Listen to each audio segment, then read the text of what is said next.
Thank you, Heather, and thank you everyone from Weaving Connections for asking me to come along today. I'm doing something a little bit ironic and going to be talking a bit more about innovation from what I view as one of the modern day symbols of innovation, the iPad.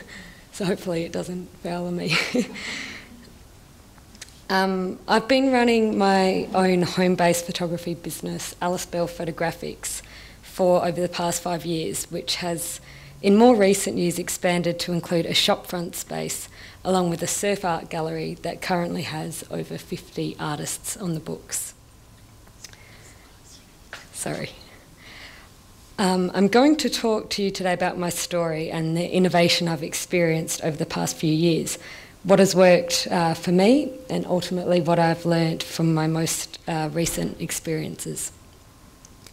My journey over the past 2 years began when I saw a fellow female photographer talk at a seminar about how expanding and opening up a shop front was extremely beneficial to the growth of her previously home-based photography business.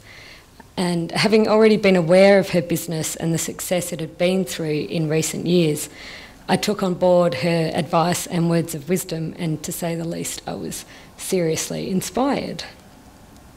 For me, the seed was planted and the roots started establishing themselves. But the tree did start to grow a little quicker than I was potentially prepared for in a lot of ways. I was lucky enough to have an experienced friend as well as an accountant for a father, both who helped me out a lot from the initial concept of opening up the shopfront. From guiding me through the lease process to budgets and finance, the shop fit out, etc., all of which was semi-foreign to me at the time. How fortunate to have two people, both who could be seen as mentors, guiding me through the initial stages of opening up the shop and ultimately making the process a little less daunting for me.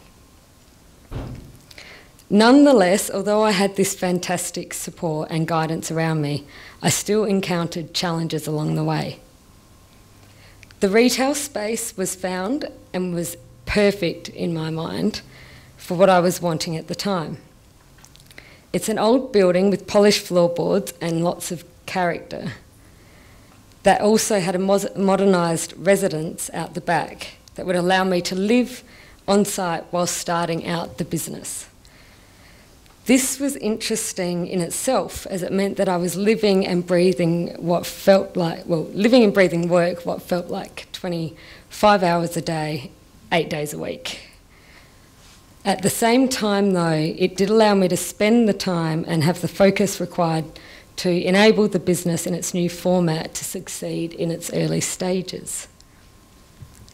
So the perfect space had been found, but although I was going at the lease papers like a bit of a bull at a gate, there was still one component to consider. I could see myself using most of the rooms that were currently in what's being talked about as a bit of a rabbit warren style building, and had intentions of setting it up appropriately with the Alice in Wonderland theme throughout. But there was still a large room that was running along one side of the building, and was not sure at first what we were going to commit to using that for. So from there were lots of ideas being thrown around for a surf style sort of museum, as we started to realise that there was a real need and desire also for one on the south coast.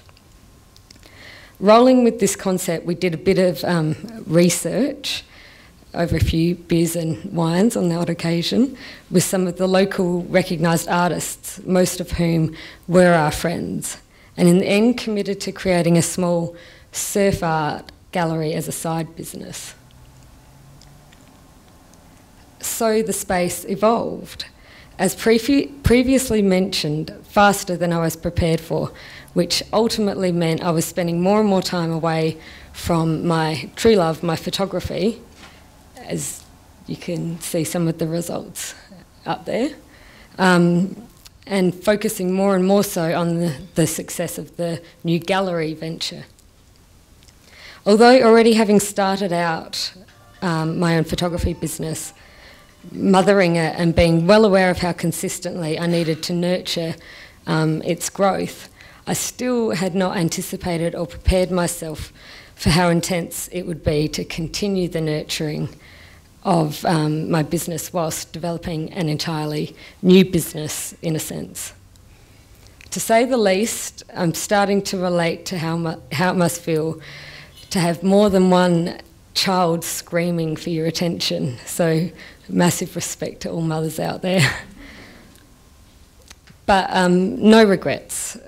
Although exhausting and a little overwhelming at times, the positives that have come out of this experience far outweigh any negatives.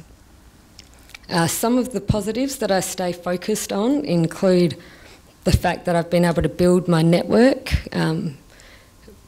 in relevant industries, and the fact that I'm even here tonight, or today rather. Meeting and being able to work with, on an intimate level, amazing and hugely inspiring artists and musicians, such as the ever so talented Laura Hill, who will be speaking soon and will also be playing for you a bit later on.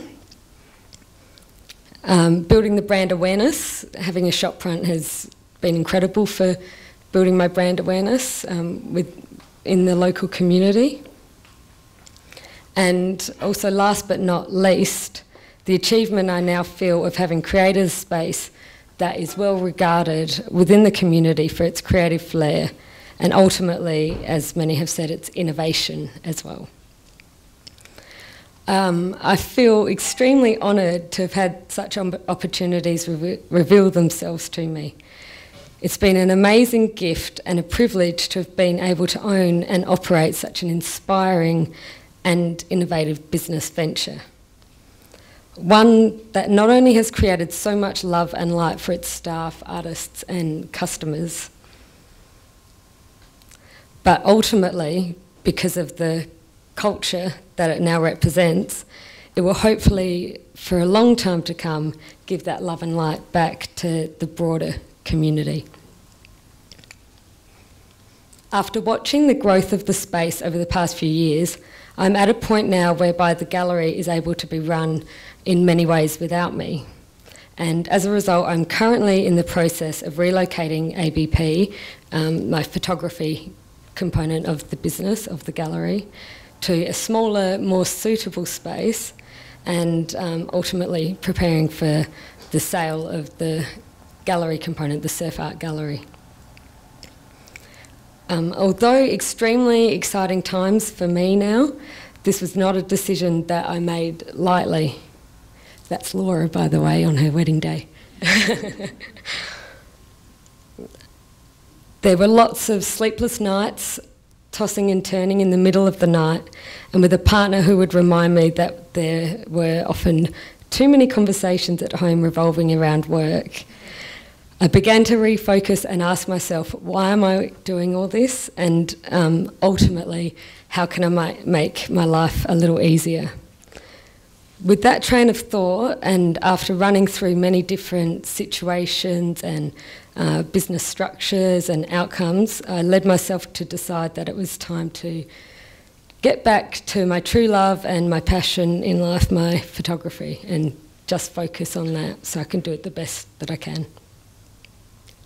So for me, my journey of innovation over the past few years has had many ups and a few downs, has at times gone a little off course, but has, when it comes down to it, been the greatest learning and probably the most rewarding experience of my life so far. I believe the biggest factor that has got me to where I am today is the power of positive thinking, the power of the mind. And although I admit I'm not perfect, and I do struggle with this at times, I have always been aware of returning my thoughts to those that are constructive. A couple of my favourite quotes that I keep at the forefront of my mind that you may or may not be familiar with, but I thought were worth sharing, have helped me and my mental strength enormously, I believe. Think you can, think you can't. Either way, you will be right. And my favourite and potentially my most relevant to my journey over the past few years was, you don't have to see the whole staircase. Take a leap of faith. Take a leap of faith. Just take the first step. And that's by Dr. Martin Luther King. My greatest lesson and imparting wisdom to come out of my journey of innovation has been to stay focused on the desired outcome, surrender, and allow the journey to unfold. Thank you. That's my story.